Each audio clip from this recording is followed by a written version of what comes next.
But we had gems, like my high school coach.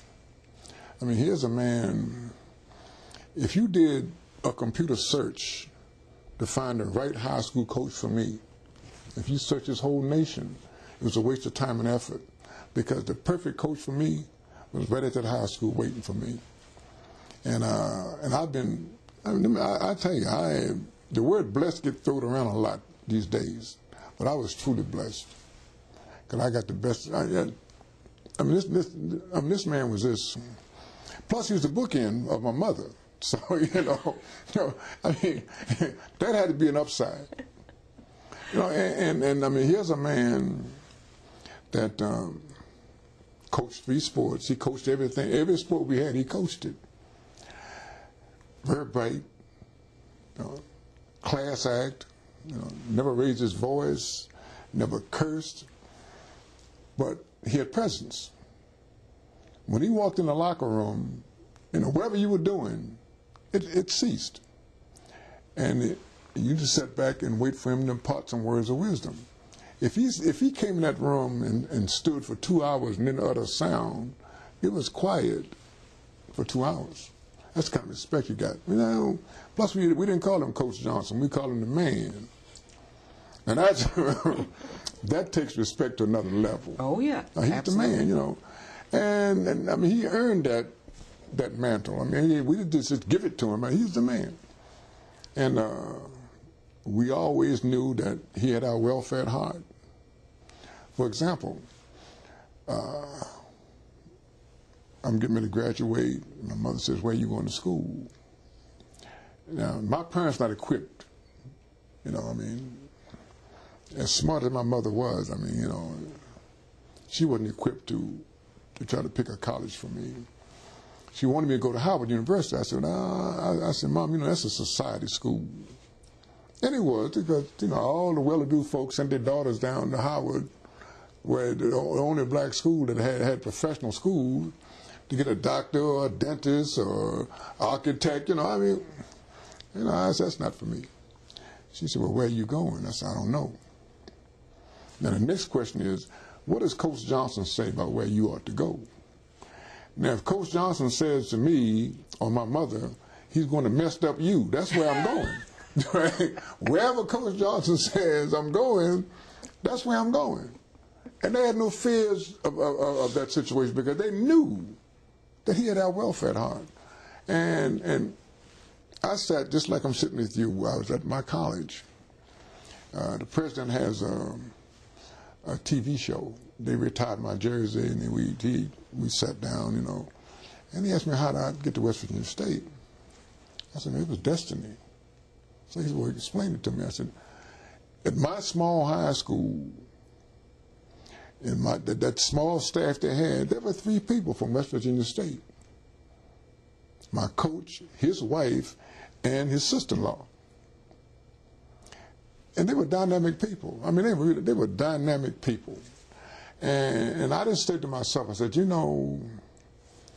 this school he's pointing me to, I said, if that school can make me half the man that this man is, it's got to be a perfect fit.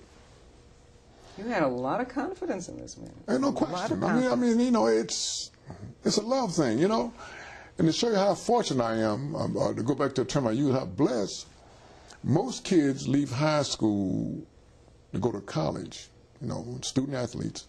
They got to adjust to a new philosophy. So it's like starting all over again. The school I went to, my college coach, my high school coach were classmates. They played for my biology professor, Professor Hamlin. And I'm one of Hamlin's boys and don't even know it.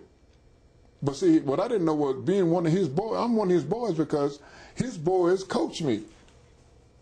So, I'm automatically one of his boys, but being one of his boys means that he's looking over my shoulder. I mean, he ain't making it way easy for me, he's making sure I'm doing what I'm supposed to do in his class. And and I defy you. I defy anybody. Here's a man, Dr. A.P. Hamlin.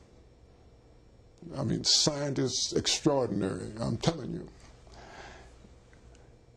Here's a man, God rest him, the science building is named after him. He's a scientist who just happened to be a Hall of Fame coach. Now, you find me a school any place in this country where there's a coach, Hall of Fame coach, with a science building named after him. That's the kind of school I went to.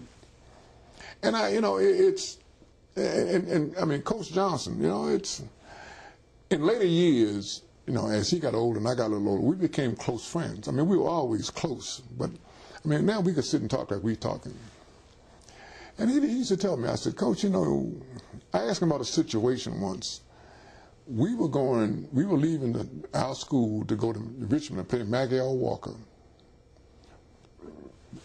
Let me tell you, when you went to play Maggie L. Walker, you had to have your A game. I mean, and it has to be fine-tuned and oil and everything. He said, we're leaving at 8 o'clock. And Richmond is 100 miles from Alexandria. We pull away from the school, and the first cross street is like a half a block away. One of our best players turns the corner. As we driving off, the man drove right by him. Didn't even look at him. We gone.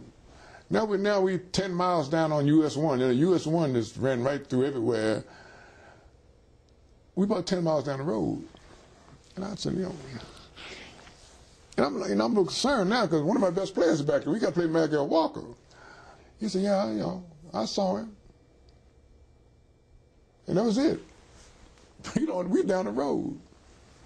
But that's the kind of man he was. He set rules, and if you didn't live up to those expectations... I don't care who you were. I played 3 sports for him and made something in all 3 of them. But when he said, and this is a learning curve, when he says 8, that 8 is for him. It's 7:30 for you. So when he gets at 8 o'clock, everybody ought to be there ready to go. And if you're not there, I mean, he's giving you 30 minutes of grace. If you're not there, you left. This man was truly revered.